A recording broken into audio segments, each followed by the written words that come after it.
We had a done-for-you client that came to us, they were negative 30K in the bank.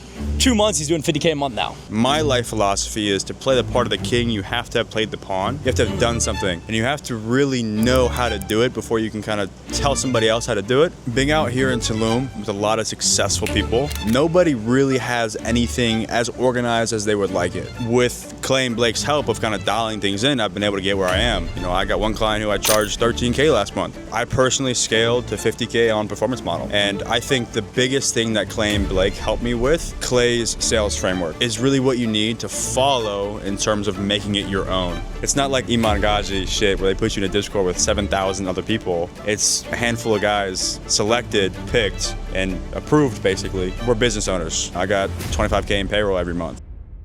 Yo, so we can really just get this bitch rolling. So we're out here in Tulum, Mexico. I'm actually hanging out here with my man Miller. He's one of the guys. How long you been with us? Like 5-6 months now? 4 months? I think a little longer than that. October? Yeah. What's now, May? Yeah, whatever. About 5 months. And how much you making? A little more than 50K a month. 50K a month. And what do you like? What's your what niche are you in?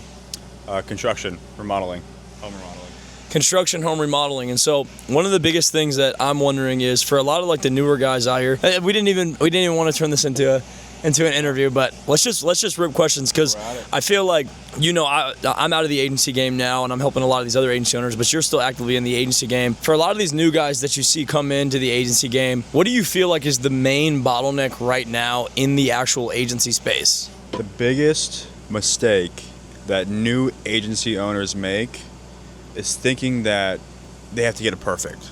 And being out here in Tulum with a lot of successful people, I realized that everyone's just like going. Nobody really has anything as organized as they would like it. And a good example of that would be just trying to manage everything. You know, I feel like in the agency space, half of what you do is, maybe 30% of what you do is organization or data entry, or especially when you get to the point, you know, 50K, or maybe you have a couple of team members, you start to delegate, and it's a whole new ball game. Instead of you doing everything in your head, you know, moreover on that point, because I'm dealing with this right now, I want the people I hire just to get it, but they don't know what's in my brain, so I have to speak it. I know that's more to, you know, when you're starting to get the delegation process, but new agency owners specifically just need to get in the trenches. My life philosophy is to play the part of the king, you have to have played the pawn. You have to have done something, and you have to really know how to do it before you can kind of tell somebody else how to do it, or else you don't know what you're getting, right? You could get really good or really shit, but you wouldn't know. I think there's no one way, right? Like, I know a lot of guys like to pitch PIF or retainer or performance models. Anything works. I personally scaled to 50K on performance model, pay per appointment. I've got I think I have like 20K, 25K in monthly recurring, and I think I have a couple of guys on pay per appointment, and, you know, I got one client who I charged 13K last month, right? Just profit. So there's no one way to do it. You do it how you like it. You build it how you like it. It's your business, right? Just because a lot of people would tell you, hey, do this, do that, do this. What do you want to do? How do you want to do it? Obviously, there's frameworks to follow, because it's a lot easier to not reinvent the wheel, so to speak. Do it how you like it, I guess, with a right framework. Having that framework is very important, because you don't want to go a mile in the wrong direction. So you say right framework. What is that? Like, when you say framework, for some of the new guys in here, they might have maybe seen some of my content, maybe they've seen Charlie Morgan's, maybe they've seen some of the other old guys that are now pivoting out of SMMA and starting to kind of feel like this is a dying business model. Would you say that it is? And if so, why not? Or why so? So in terms of the traditional Facebook lead gen agency, maybe running it to a call center, I think that everybody does that. And there's a lot of differentiators you can do within that. As Alex Ramosi always says, new is better than better. So if you can add on, you know, full service and charge 5-10K a month retainers, right, things of that nature, or really kind of dial in, instead of being a Facebook lead gen agency, pivot to full service marketing. You know, with that, it does also require more skill. It takes more time to hire the right people. But I know Blake talks about it a lot. The traditional agency, you know, I mean, SMMA has been a thing since Ty Lopez launched his course back in, 2014, 2016? Lambo. Yeah, here in my garage. These guys probably don't know what that is. No, for real. We're seeing that shit on the Facebook and Instagram ads when I was like 10 years ago. I don't know how old I was. But yeah, no, you can't just pitch Facebook ads. That's the number one thing. Be different. You know, you can pitch generally the same thing, but change how it is. Now, adding to what he was asking about the framework, so to speak, I'll give a really good example. And I think the biggest thing that Clay and Blake helped me with was my sales. I remember, 10% of the guys you talk to are rollovers, and that's kind of what I was closing in the beginning, especially with my offer, which was a really good offer, but it wasn't good for me. It was good for the people who worked with me, is Clay's sales framework. Now, in the program, obviously, there are scripts, so you can say it word for word, but one of my biggest issues, especially when it came to objection handling, is I had like a rebuttal sheet where somebody said, I need to think about it. I would Control F, type in I need to think about it and try to find the perfect thing to say, but there's never a perfect thing to say. There's a sort of framework to follow. We use Siver to know how to successfully navigate that and then go back into, hey, do you want to close, right? Let's work together, things like that, and actually pitching and trying to pull the trigger. So having the right framework to follow when it comes to anything, delegation, ops, ads, sales, is really what you need to follow in terms of making it your own. So. Yeah. What I always like to try to tell people, especially that ask us, because I personally don't think that what we have is like a course. I don't even use the word course. I use resource guide SOP, because that's like basically what it is. You want to learn how to do this? Watch this, right? And you go through that flow chart. And like you were mentioning Siver a minute ago, clarify, isolate, validate, reframe. It's a framework that we've used to close millions of dollars online as closers and as business owners. And essentially what I think, I'll give my take on this as well. I think after looking at 70 active agency owners right now in our portfolio, that the number one thing is there's nothing unique about your offer when you when you're first started. And I actually got this tip from another marketer. We paid him for some consulting because we have our Done For You program where we actually script, shoot, edit, and launch your ads done for you. Because that's usually the biggest struggle for beginning agency owners, is like getting a good offer to market. One of the biggest problems that we ran into whenever we first launched the product is we did 6 figures the first month that we launched that offer. However, half of the people that we launched it for didn't have an initial product. They were complete beginners. And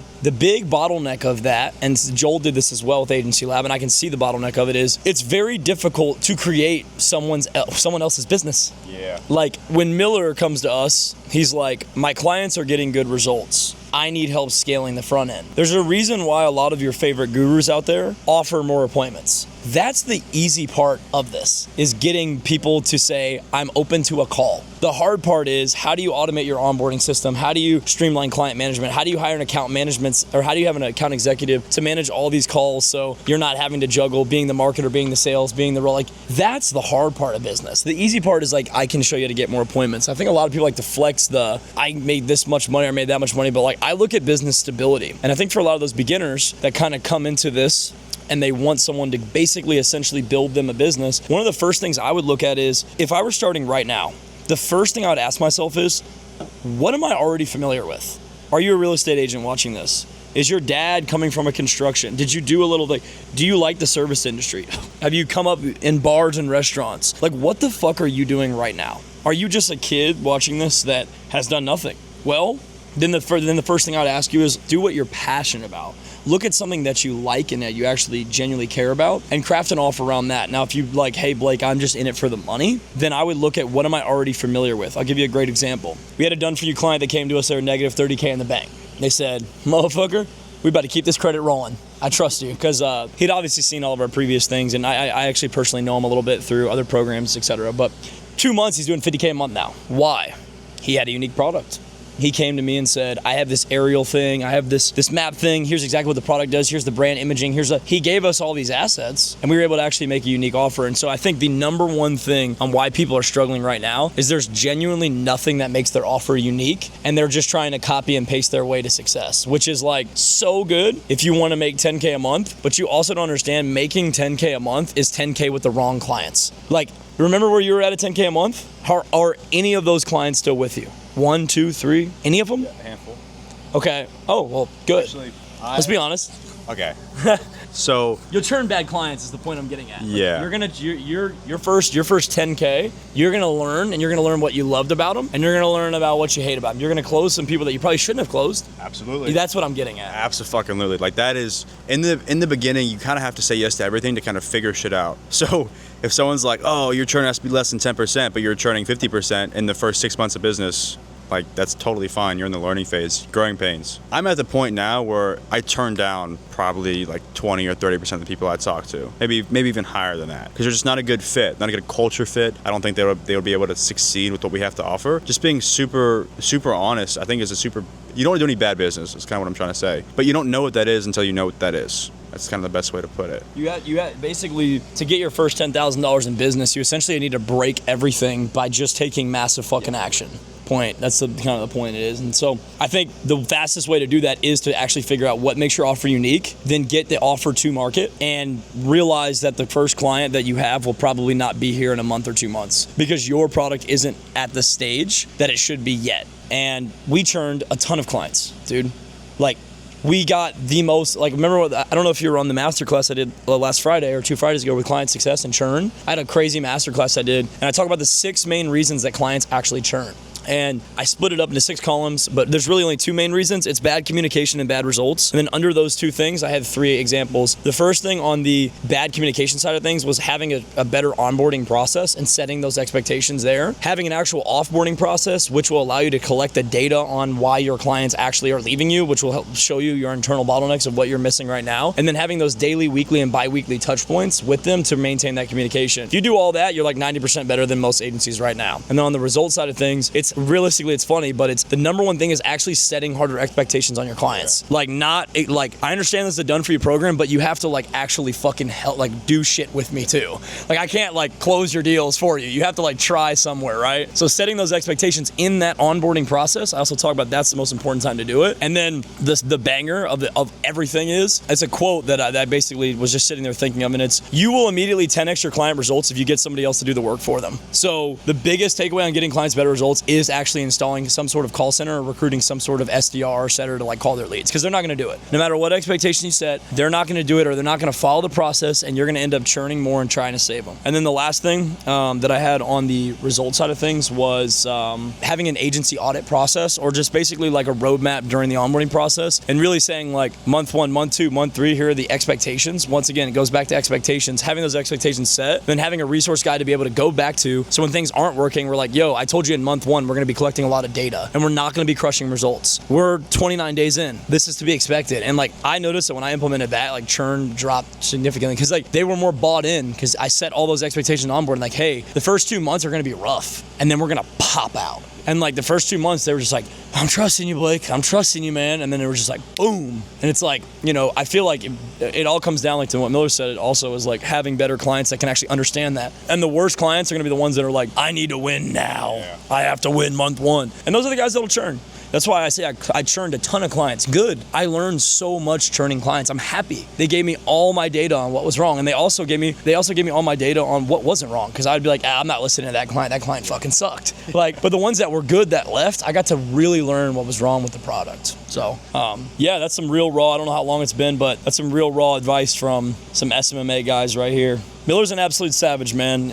I'm really trying to do something that's never been done before, and I'm trying to, like, how many other coaches, consultants can have their clients with them that just speak so highly? Like, most course sellers literally just fucking, like, they get kids in and just like scam them. Like, we literally have like 70 happy clients. You see them on the meetings all the time, and I really, really, really want to establish like an agency house, so like I can make more stuff like this. Like, I feel like this is so much more my brand than just like any scripted YouTube video. I would much rather just come in here and just drop value bombs like daily, just like what the fuck is going on in this industry right now. Let me know in the comments if you guys like this type of stuff. If you guys don't like this, let me know if you want more structure to the videos. But if you guys would want to have a couple of these type of videos, let me know, because like I feel like this gets to kind of show you the real raw back end of things. But Miller's an absolute savage. I'm getting destroyed by mosquitoes right now. I would love to go upstairs and do more shit. Let's go script a YouTube video upstairs, but like I'm getting murdered right here. I want to add one thing. All right. Too. So one of the biggest things for me, and I'll kind of run you through, not just, oh, I started here, I made there, or now I'm here. When I first started my entire, like in last year in August, I was like, I'm doing it. And so I'm not saying do this because you don't want to, a lot of people have been burned in the industry. I don't want more people to be burned. But I sold clients on a lead gen call center off for pay per appointment. I didn't have a fucking call center. It was literally just me. So that week I signed 4 or 5 new deals, and then I went out and I spent like 14 hours a day building out a call center, building out some things. It's really dialed in there. And so I've been perfecting that over and over and over again over these months. And so with Clay and Blake's help of kind of dialing things in, I've been able able to get where I am. Now, one of the biggest things with me, and kind of what you were saying about how you don't want this to be just a course, it's not. One of my biggest takeaways being a part of this group is the people I've met and the conversations I've had, really bouncing ideas off each other. I mean, I'm in fucking Tulum with a bunch of guys who make a bunch of money. Like how we're all young, we're all successful, we all make a good amount of money to just kind of go have fun. Not even like 10K, like there's guys, like I would say the median here is like 30 to 40K a month. Absolutely. And there's 14 of us. And this isn't even like, not everybody could make it. Yeah. Like, well, not even half could make it. Yeah. I mean, personally, if I was making 10K a month, I'd be shitting myself. Like, when people come in and make 10K a month, we're like, they come in with the biggest ego. So if you're like, even if you're watching this, you make 10K a month, you're about to come on a call, or wherever you see this video with the ego, it's like, we'll check it for you at the door. We got guys in here that are cranking out 50K, and they were at 5K 3 months ago. Seriously, like no bullshit. You know this. Yeah. You've seen it. Yeah. Time after time, for real. And it's great to talk to people too, because you can kind of reminisce about where you were and how far you've came, which also helps you, but in return kind of wants you to help other people. I enjoy talking to all these different guys and giving whatever I can, but I love the community aspect. It really isn't, it's not like a Iman Ghazi shit where they put you in a Discord with 7,000 other people. It's like a handful of guys selected, picked, and approved, basically. I don't know, that's not a great way to say it, but you get what I'm saying. No, it is. We audit them. Yeah. We genuinely audit them. It's not a sales call. It's like, if they do not fit it, we will not work. Yeah. But that's why the community's so tight, ain't it? Exactly. You can speak for it. Like, yeah, I'm not holding a gun to your head. You can speak for it, honestly. Yeah. No, that's a huge, you can call it a selling point for me, was I didn't want it to join. I don't want to join, and then you see all these kids doing 1-2K a month trying to figure out cold DMs. It's like, okay, like that's just not a great place to have or place to be. So it's business. It's not an agency that we're doing. It's a group of guys with a lot of great ideas, bouncing them off each other, and it's one of the biggest reasons of why I am where I am. I can say that over and over again to whoever wants to ask me in fucking 10 months from now, whatever it may be. We're business owners. It's I got 25K in payroll every month, right? So it's that's what it is. It's business. It's not some course. I'm bringing a little tear to my eye. I'm looking at you like I didn't even know this motherfucker 5 months ago. No, it feels like my brother now, bro. Seriously. It's crazy. Last year I was talking to somebody about this.